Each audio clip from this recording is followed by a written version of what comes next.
My name is Mark Cucuzella. I'm a family physician here in Shepherdstown, West Virginia.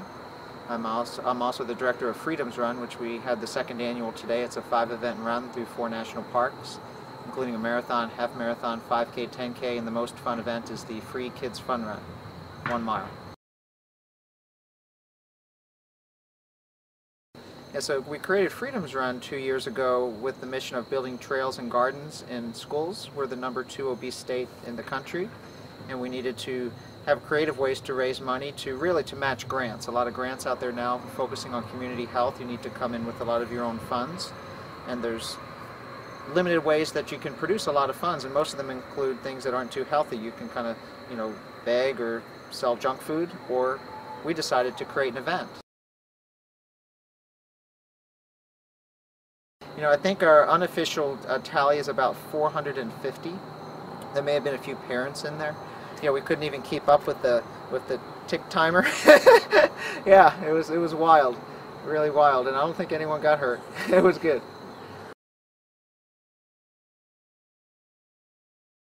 Gosh, in 5 years, I think my vision would be that what we're doing here locally would really become almost either state and national movement. If you look at what Michelle Obama's trying to do with letsmove.gov, it's getting families and kids engaged in healthy behavior, good nutrition, healthy outdoor activity. So that's what this is about. A lot of events are for specific diseases, and I think that's all good. I'm a doctor. But not many events are just to promote health, and that's what this is. We're just out promoting health and doing things that involve the community and getting them out, and being healthy. The minimalist and barefoot movement in running is no different than really any other kind of common sense and evolutionary movement in medicine. If you look at nutrition, for example, what are we telling people now? Eat the plant, mostly the root. Go back to about 1000 BC. Eat the plant, mostly the root, and then we morphed into products, pills, what have you. And now it's eat the plant. I've been a runner for 30 years. I ran barefoot on the beach, and in my short lifespan of running, we've evolved from running in basic Converse, running on the beach barefoot, to all these fancy shoes, and now going the other way. And I've discovered that in my own running and health. Now I'm a very minimalist runner after suffering injuries like almost all runners do, and I've been through about a 10-year learning process and working with all the leaders in this field. So really starting to understand that, but communicating that to others I think is what's really fun. Just being out there today at Freedom's Run, watching all the people wearing minimalist shoes, flat shoes, without elevated heels, and really focusing on form. People are chopping massive amounts of time off their runs, but more importantly, we have people who've lost 20, 30, 40 pounds and are enjoying running. They're not in pain. And I think they'll be running forever if they're not in pain. It's not about the speed.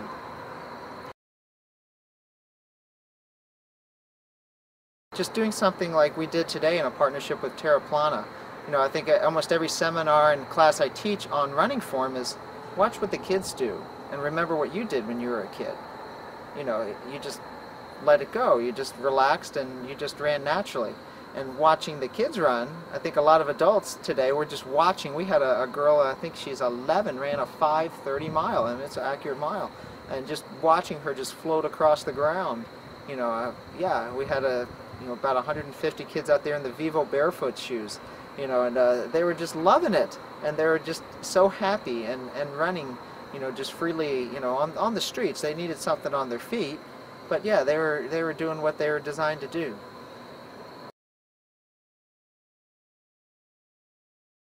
So we just opened in this little town of Shepherdstown, a town of 3,000, the first store that I know of in the country that really just sells minimalist and flat shoes. We don't have any shoe with elevated heel pitch. And we don't have any children's shoes which are stiff, structured, with elevated heel pitch. Because a foot is the most smart design that was ever created. 25% of the bones of our body are from the mid-leg down, mid-lower leg down.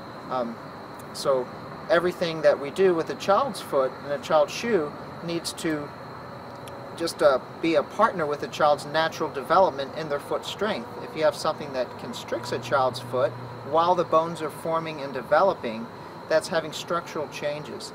So it's even more critical in a child's shoe while they're growing to let their foot be in its natural position, letting all the bones, muscles, tendons, ligaments, nerves do what they're supposed to do naturally. And VIVOBAREFOOT shoes are a perfect example. They're a thin piece of rubber you know, on a kid's foot. Hugs their foot, lets their foot do the work, which we want it to do.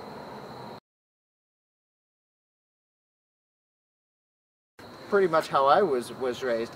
Just we're telling this to adults now, and they kind of give us the tilt.